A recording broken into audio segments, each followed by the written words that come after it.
Now, where have I seen her before? From How to Read Literature Like a Professor by Thomas C. Foster. One of the great things about being a professor of English is that you get to keep meeting old friends.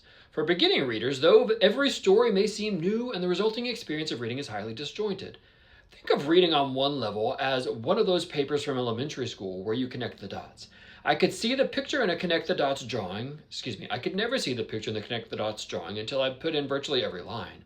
Other kids could look at a page full of dots and say, oh, that's an elephant, that's a locomotive. Me, I saw dots. I think it's partly predisposition. Some people handle two-dimensional visualization better than others, but largely a matter of practice. The more connect the dots drawings you do, the more likely you are to recognize the design early on. Same with literature. Part of pattern recognition is talent, but a whole lot of it is practice. If you read enough and give what you read enough thought and begin to see patterns, archetypes, and reoccurrences.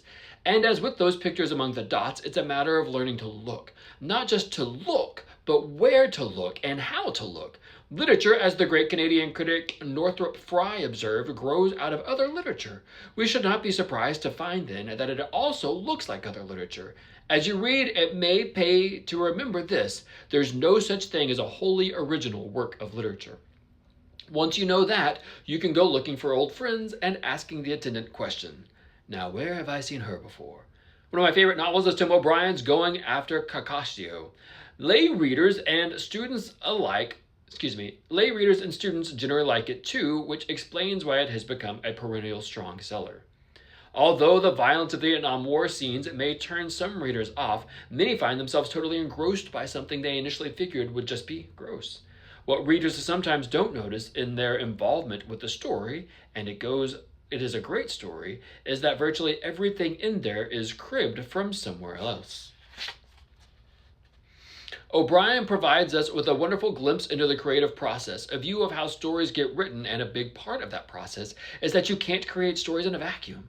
Instead, the mind flashes bits and pieces of childhood experiences, past reading, every movie the writer/creator has ever seen, last week's argument with the phone solicitor, in short, everything that lurks in the recesses of the mind. Some of this may be unconscious, as it is in the case of O'Brien's protagonist.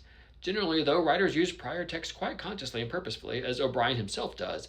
Unlike Paul Berlin, he is aware that he's drawing from Lewis Carroll or Ernest Hemingway. O'Brien signals the difference between novelist and character in the structuring of the two narrative frames. About halfway through the novel, O'Brien has his characters fall through a hole in the road. Not only that, one of the characters subsequently says that the way to get out is to fall back up. When it's stated this boldly, you automatically think of Lewis Carroll. Falling through a hole is like Alice in Wonderland. Bingo!